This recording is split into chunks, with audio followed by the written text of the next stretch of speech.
स्मार्टफोनच्या दुनियेत क्रांती आता आपल्या शहरात. पलुसकरांच्या सेवेत सज्ज विवो एक्सक्लुझिव्ह स्टोअर. आता विवोची सुपरफास्ट टी सिरीज आणि गेमिंगसाठी जबरदस्त आयक्यूचे सर्व लेटेस्ट मॉडेल्स आता आपल्या पलुसमध्ये उपलब्ध. नको बजेटची चिंता, आमच्याकडे फायनान्स सुविधा. तर वाट कसली पाहताय, आजच भेट द्या. देशभूषण शीतल सावळवाडी यांचे Vivo exclusive store, Meenakshi Chitramandir जवळ, तासगाव रोड, पलूस. संपर्क 94 21 22 42 54 किंवा 91 72 57 16 27.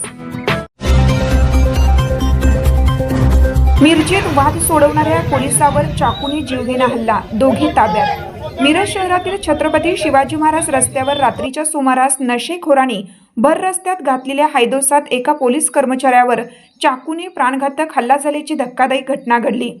कोल्हापूरहून जालन्याकडे जाणाऱ्या एसटी बसला अडवून चालकाला मारहाण करणाऱ्या नशेखोरांचा वाद सोडवण्यासाठी गेलेल्या बीट पेट्रोलिंगवरील पोलीस कर्मचाऱ्यावर चाकूने वार करण्यात आले. या हल्ल्यात पोलीस कर्मचारी आणि एसटी वाहक गंभीर जखमी झाले असून पोलिसांनी दोन्ही आरोपींना तातडीने ताब्यात घेतलं आहे. मिळालेल्या माहितीनुसार कोल्हापूर ते जालन्याला जाणारी एसटी बस रात्री 10च्या सुमारास छत्रपती शिवाजी महाराज रस्त्यावरून जात होती. त्यावेळी जनावर बाजार परिसरातून दुचाकीवर आलेल्या दोन नशेखोर तरुणांनी आपली गाडी थेट बस समोर आडवी मारून बस अडवली. कोणत्याही कारणाशिवाय त्यांनी चालकाशी हुज्जत घालून एसटीच्या काचांची तोडफोड केली. तसेच चालक व वाहकाला बेदम मारहाण करण्यास सुरुवात केली. अचानक घडलेल्या या प्रकारामुळे बसमधील प्रवाशांमध्ये एकच गोंधळ आणि भीतीचे वातावरण पसरले. दरम्यान घटनास्थळावरून बीट पेट्रोलिंग करणारे पोलीस कर्मचारी कोंडिबा सुबराव सरगर आणि त्यांचे सहकारी तात्काळ तेथे पोहोचले आणि त्यांनी भांडण मिटवण्याचा प्रयत्न केला. मात्र संतापलेल्या एका नशेखोराने सरगर यांच्या उजव्या बरगडीखाली थेट चाकूने सपासप वार केले. त्यानंतर नशेखोरांनी स्वतःवरही हत्याराने वार करून परिसरात दहशत माजवली. या हल्ल्यात गंभीर जखमी झालेले पोलीस कर्मचारी कोंडिबा सरगर यांच्यावर मिरज शासकीय रुग्णालयातील सिव्हिल हॉस्पिटल अतिदक्षता विभागात उपचार सुरू आहेत. तर जखमी वाहक महादेव शिंदे यांच्यावरही उपचार केले जात आहेत. घटनेची माहिती मिळताच पोलीस अधीक्षक तुषार दोशी, अप्पर पोलीस अधीक्षक कल्पना बारवकर आणि उपअधीक्षक अजय कोकाटे यांनी घटनास्थळी तसेच रुग्णालयास भेट देऊन परिस्थितीचा आढावा घेतला.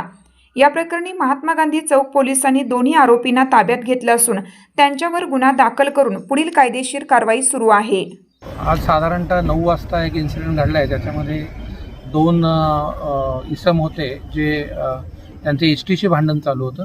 त्या भांडणाच्या वेळेला आपले बीट पेट्रोलिंग करणारे कोंडिबा सरगर आणि त्यांचे दुसरे साथीदार हे दोघेही तिथे पोहोचले आणि जे भांडणं करणारे होते त्यांना या दोघांना अडवायचा प्रयत्न केला.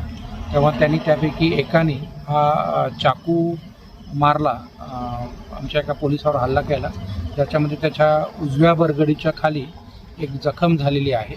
सध्या त्याचा ट्रीटमेंट ही ICUमध्ये मिरज सिव्हिल हॉस्पिटलला चालू आहे. दोन्ही जे आरोपी आहेत त्यांनाही ताब्यात घेण्यात आलेलं आहे आणि पुढील सर्व कायदेशीर प्रक्रिया, गुन्हे दाखल करणे, आरोपी अटक करणे ही महात्मा गांधी चौक पोलीस स्टेशन करत आहे.